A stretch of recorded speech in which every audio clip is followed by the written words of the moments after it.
ಎಲ್ಲರಿಗೂ ಕೂಡ ಬೆಳಗಿನ ಶುಭೋದಯ. ನಾನು ಕಳೆದ ತರಗತಿಯಲ್ಲಿ ಹಳೆ ಶಿಲಾಯುಗ ಮತ್ತೆ ಮಧ್ಯ ಶಿಲಾಯುಗದ ಬಗ್ಗೆ ಹೇಳ್ತಾ ಹೋಗಿದ್ದೆ. ಹಳೆ ಶಿಲಾಯುಗದ ಜನರ ಜೀವನ ಶೈಲಿ ಹೇಗಿತ್ತು, ಮಧ್ಯ ಶಿಲಾಯುಗದ ಜನರ ಜೀವನ ಶೈಲಿ ಹೇಗಿತ್ತು ಅಂತ ಹೇಳ್ಬಿಟ್ಟು, ಅದೇ ರೀತಿ ಇವತ್ತಿನ ತರಗತಿಯಲ್ಲಿ ನಾನು ನವಶಿಲಾಯುಗದ ಬಗ್ಗೆ ಹೇಳ್ತಾ ಇದ್ದೀನಿ. ಈ ನವಶಿಲಾಯುಗದ ಕಾಲಾವಧಿಯನ್ನು ನೋಡಿದಾಗ ನಾನು ಇಂದಿಗೆ 9000ದಿಂದ 5000 ವರ್ಷಗಳವರೆಗೆ ಅಂತ ಹೇಳ್ಬಿಟ್ಟು ಇತಿಹಾಸಜ್ಞರು ಹೇಳಿದ್ದಾರೆ. ಇದು 6ನೇ ಕ್ಲಾಸ್ ಟೆಕ್ಸ್ಟ್ ಬುಕ್ ಅಲ್ಲಿ ಇದೆ. ನೀವು 6ನೇ ಕ್ಲಾಸ್ ಟೆಕ್ಸ್ಟ್ ಬುಕ್ ಅನ್ನು ಓದಂತ ಸಂದರ್ಭದಲ್ಲಿ ನವಶಿಲಾಯುಗದ ಕಾಲಾವಧಿಯನ್ನ ಇಂದಿಗೆ 9000ದಿಂದ 5000 ವರ್ಷಗಳವರೆಗೆ ಅಂತ ತಿಳಿಸ್ಕೊಟ್ಟಿದ್ದಾರೆ. ಇದರ ನವಶಿಲಾಯುಗದ ಜೀವನ ಶೈಲಿಯ ಕ್ರಮವನ್ನ ನಾವು ನೋಡಿದಾಗ, ಹಳೆ ಶಿಲಾಯುಗದಲ್ಲಿ ಜೀವನ ಶೈಲಿ ಹೇಗಿತ್ತು ಅಂತ ನಿಮಗೆ ಗೊತ್ತಿದೆ. ಮನುಷ್ಯ ಪ್ರಾಣಿಗಳ ರೀತಿ ವರ್ತಿಸ್ತಾ ಇದ್ದ. ಅಷ್ಟೇ ಅಲ್ಲ, ಅವನು ಒಂದು ಕಡೆ ನೆಲೆ ನಿಲ್ತಾ ಇರಲಿಲ್ಲ. ಒಂದು ಕಡೆಯಿಂದ ಮತ್ತೊಂದು ಕಡೆಗೆ ಅಲೆಮಾರಿ ಜೀವನವನ್ನ ನಡೆಸ್ತಾ ಇರ್ತಾನೆ. ಮಧ್ಯ ಶಿಲಾಯುಗದಲ್ಲಿ ಅಷ್ಟೇ ಗುಹೆಗಳಲ್ಲಿ ಅಲ್ಲಿ ಇಲ್ಲಿ ವಾಸ ಮಾಡ್ತಾ ಇರ್ತಾನೆ. ಆದ್ರೆ ನವಶಿಲಾಯುಗಕ್ಕೆ ಬಂದಾಗ ಒಂದ್ ಕಡೆ ನೆಲೆ ನಿಲ್ಲೋಕ್ ಕಲಿತಾನೆ. ಗುಡಿಸಲುಗಳನ್ನ ಕಟ್ಟೋದಕ್ಕೆ ನಿಂತ್ಕೊಂತಾನೆ, ಗುಡಾರಗಳನ್ನ ಹಾಕೋದಕ್ಕೆ ನಿಂತ್ಕೊಂತಾನೆ, ಕಲ್ಲು ಮಣ್ಣುಗಳಲ್ಲಿ ಮನೆಗಳನ್ನ ಕಟ್ಟೋದಕ್ಕೆ ನಿಂತ್ಕೊಂತಾನೆ. ಯಾಕೆ ಅಂತಂದ್ರೆ ಅವನಿಗೆ ಗೊತ್ತಾಗುತ್ತೆ ಅಲೆಮಾರಿ ಜೀವನವನ್ನ ಮಾಡೋದಕ್ಕೆ ಸಾಧ್ಯ ಆಗಲ್ಲ. ಯಾಕೆಂದ್ರೆ ಅವ್ರಿಗೆ ಪ್ರಾಣಿಗಳ ಪರಿಚಯ ಆಗ್ತಾ ಹೋಗುತ್ತೆ. ಮಧ್ಯ ಶಿಲಾಯುಗದಲ್ಲಿ ಪ್ರಾಣಿಗಳನ್ನ ಸಾಕೋದಿಕ್ಕೆ ನಿಂತ್ಕೊಂತಾನೆ. ಅವುಗಳಿಗೆ ಆಹಾರವನ್ನ ಒದಗಿಸಬೇಕಾಗುತ್ತೆ. ಅವನಿಗೂ ಆಹಾರವನ್ನ ಹುಡುಕುವಂತ ಅವಶ್ಯಕತೆ ಇರುತ್ತೆ. ಅವಾಗ ಏನ್ ಮಾಡ್ತಾನೆ ಅಂದ್ರೆ ಅವನು ಒಂದು ಕಡೆ ನೆಲೆ ನಿಲ್ಲೋದಕ್ಕೆ ನಿಲ್ತಾನೆ. ಅಷ್ಟೇ ಅಲ್ಲ, ನೆಲೆ ನಿಂತಹ ಸಂದರ್ಭದಲ್ಲಿ ಅವನ ವೃತ್ತಿ ಬದಲಾಗ್ತಾ ಹೋಗುತ್ತೆ. ಬೇಟೆಯಾಡಕ್ಕೆ ನಿಂತ್ಕೊಂತಾನೆ.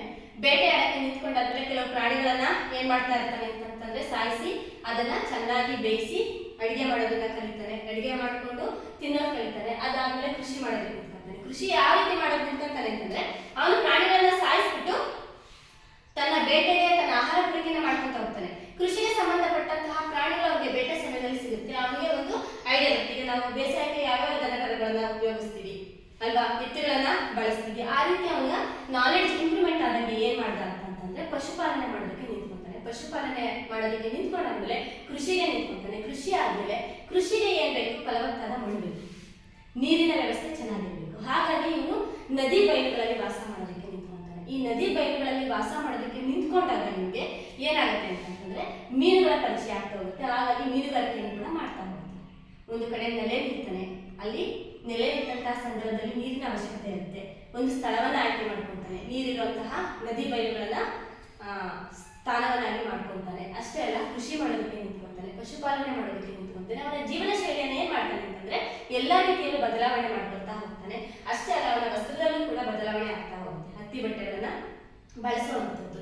ಈ ರೀತಿ ಅವನ ಜೀವನ ಶೈಲಿಯನ್ನ ಬದಲು ಮಾಡ್ಕೊಂತ ಹೋಗ್ತಾನೆ. ಈ ನವಶಿಲಾಯುಗದಲ್ಲಿ ವಾಸಿಸುವಂತಹ ಜನಾಂಗದ ಹೆಸರನ್ನ ನೋಡಿದಾಗ ನಾವು ಪ್ರೋಟೋ ಅಸ್ಟ್ರಾಲಾಯ್ಡ್ ಮತ್ತು ದ್ರಾವಿಡ ಜನಾಂಗ ಅಂತೇಳಿ ಹೇಳ್ತಾರೆ. ನಾನು ಮಧ್ಯ ಶಿಲಾಯುಗದ ಜನಾಂಗದವ್ರನ್ನ ಏನಂತಾರೆ ಅಂತ ಹೇಳ್ಬಿಟ್ಟು ಕೇಳಿಲ್ಲ, ನಾನು ಕೇಳಿಲ್ಲ.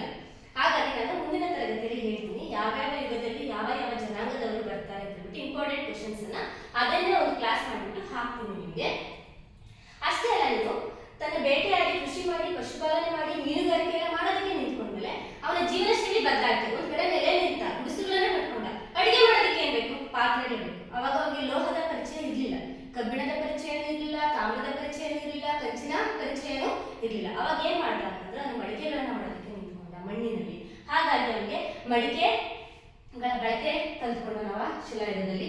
ಅಷ್ಟೇ ಅಲ್ಲ, ಆಯುಧಗಳನ್ನು ಕೂಡ ತಯಾರಿಸಲಿಕ್ಕೆ ನಿಂತ್ಕೊಂಡ. ಈಗಿನ ಕಾಲದಲ್ಲಿ ನೋಡಿರ್ಬೋದು, ಇನ್ನು ಹಳ್ಳಿಗಳಲ್ಲಿ ಬಂದಾಗ ಕಮ್ಮಾರು, ಕಬ್ಬಣಗಳನ್ನ ಕುಟ್ಟುವಂಥದ್ದು, ಮಡಿಕೆಗಳನ್ನ ಮಾಡೋ ಕುಮ್ಮಾರು, ಇವರೆಲ್ಲ ಏನಾಗುತ್ತಂದ್ರೆ ನವಶಿಲಾಯುಗದಲ್ಲಿ ಪರಿಚಯ ಆಗ್ತಾ ಹೋಗಲ್ಲ ನಮಗೆ.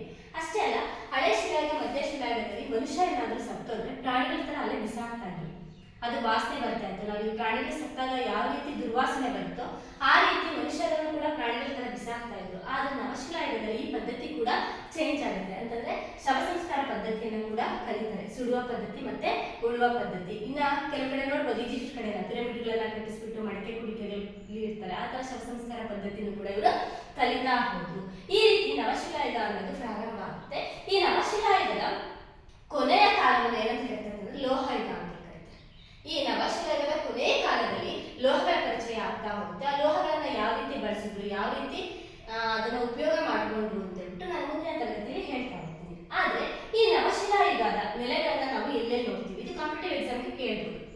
ಆಂಧ್ರ ಪ್ರದೇಶದ ಹೈದರಾಬಾದಲ್ಲಿರ್ಬೋದು, ಗುಂಟೂರು, ಕಡಪ, ಕರ್ನೂಲು, ಇನ್ನೂ ಅನೇಕ ಪ್ರದೇಶಗಳಲ್ಲಿ ನಾವು ನವಶಿಲಾಯುಗದ ಕುರುಹುಗಳನ್ನ ನೋಡ್ಬೋದು. ಕರ್ನಾಟಕಕ್ಕೆ ಬಂದ್ರೆ ಬಳ್ಳಾರಿ, ಚಿತ್ರದುರ್ಗ, ರಾಯಚೂರು, ಮೈಸೂರು ಈ ಕಡೆ ಕೂಡ ಈ ಕುರುಹುಗಳನ್ನ ನಾವು ನೋಡ್ತಾ ಹೋಗ್ತೀವಿ. ಇಷ್ಟೇ ಅಲ್ಲ, ತಮಿಳುನಾಡುಗಳಲ್ಲೂ ಕೂಡ ಸಿಕ್ಕಿದೆ. ಇತ್ತೀಚೆಗೆ ತುಮಕೂರು ಜಿಲ್ಲೆ KB ಕ್ರಾಸ್ ಅಲ್ಲೂ ಕೂಡ ಸಿಕ್ಕಿದೆ. ಅಂತಂದ್ರೆ ಎಲ್ಲಾ ನವಶಿಲಾಯುಗದಲ್ಲಿ ದೊರೆತಿರುವಂತಹ ವಸ್ತುಗಳಾಗಿರ್ಬೋದು, ಅವರು ಬಳಸ್ತಾ ಇದ್ದಂತಹ ಆಯುಧಗಳಾಗಿರ್ಬೋದು, ಅವರ ಕಟ್ಟಡಗಳಾಗಿರ್ಬೋದು, ಇವೆಲ್ಲ ಕೂಡ ಇವತ್ತು ಕೂಡ ಪುರಾತತ್ವ ಇಲಾಖೆದವರಿಗೆ ಸಿಗ್ತಾ ಇದೆ. ಇವತ್ತು ಕೂಡ ಸಮೀಕ್ಷೆಗಳು ನಡೀತಾ ಇದೆ. ಈ ರೀತಿ ನವಶಿಲಾಯುಗ ಅನ್ನೋದು ಪ್ರಾರಂಭ ಆಗ್ತಾ ಹೋಗುತ್ತೆ. ಕೊನೆಯದಾಗಿ ಇದು ಕೊನೆಗಾಲ ಲೋಹಯುಗ ಪ್ರಾರಂಭ ಆಗುತ್ತೆ.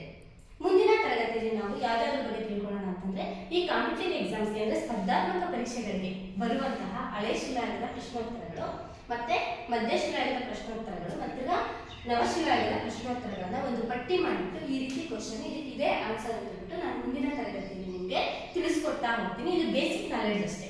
ಹಳೆ ಶಿಲಾಯುಗ ಅಂತಂದ್ರೇನು, ಮಧ್ಯಶಿಲಾಯುಗ ಅಂತಂದ್ರೇನು, ನವಶಿಲಾಯುಗ ಅಂತಂದ್ರೇನು, ಈ 3 ಹಂತಗಳಲ್ಲಿ ಇಂಪಾರ್ಟೆಂಟ್ ಕ್ವಶನ್ಸ್ ಯಾವ್ದು ಬರುತ್ತೆ ಸ್ಪರ್ಧಾತ್ಮಕ ಪರೀಕ್ಷೆಗಳಿಗೆ ಅನ್ನೋದನ್ನ ನಾನು ಮುಂದಿನ ತರಗತಿಯಲ್ಲಿ ನಿಮಗೆ ಕಳಿಸ್ಕೊಡ್ತೀನಿ.